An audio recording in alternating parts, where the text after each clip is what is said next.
My name is Lودویگ von Mises. I was born in Austria in September of 1881. My parents, Arthur and Adele, raised me and my little brother, Richard, in Vienna, surrounded by high culture and thriving commerce. By the age of 12, I spoke German, Polish and French, Latin, and some Yiddish.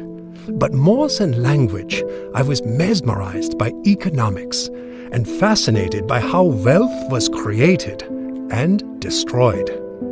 Around me in Austria and throughout Europe and the continent, I saw the growth, not just of wealth, but hatred of the wealthy, as envy, that ancient evil, fueled the rise of fascism and socialism. Money was under attack, not just by envy, but also his partner, greed.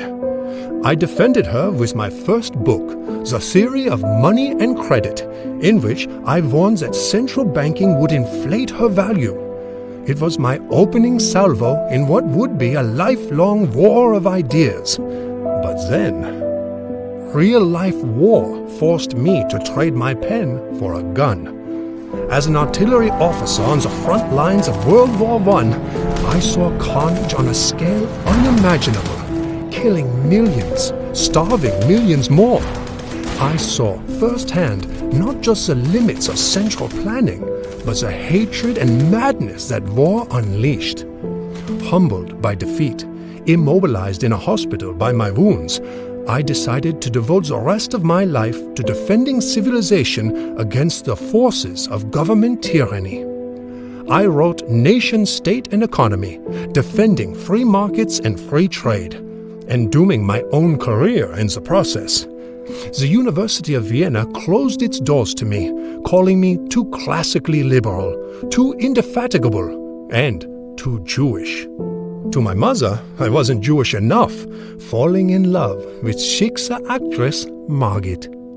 I made new friends, gathered new colleagues and students, including Friedrich Hayek, who enjoyed the spirit of open inquiry with which we exchanged ideas. In 1922, I published Socialism, a comprehensive indictment of socialist economic policies which destroy not just incentives, but information about the value of goods. This book and my Jewish heritage made me a marked man. Hitler Youth were marching in the streets outside my apartment. My countrymen were calling for Austria to join Germany in their great socialist scheme to drive Jews from Europe. I got out just in time. I later learned the Nazis raided my apartment, seized my papers, and burned my books in the streets. But my greatest book ever burned yet inside of me. I decided to write a book for the ages, Human Action, in which I would present a comprehensive case for laissez-faire, capitalism-based individual decision-making.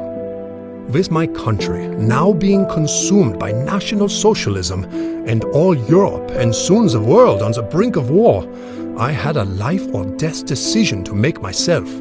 My wife, Margit, our two daughters and I made our harrowing escape through the hills and back roads, narrowly evading Nazi capture, and eventually made our way to America. Though grateful for my life, at 60 years of age, I felt defeated. I set out to be a reformer and felt I had only managed to become a historian of decline. Yet in my new country, America, I once again made new friends who raised money for me to teach at New York University.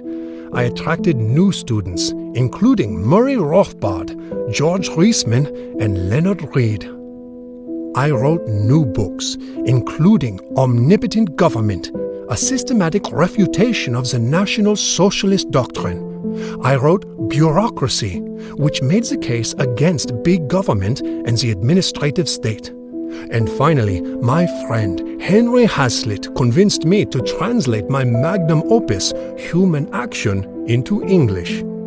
At first, Yale University Press rejected it, claiming no one would read a 1,000-page book championing capitalism. In the end, I prevailed. The book was published and it was a runaway success.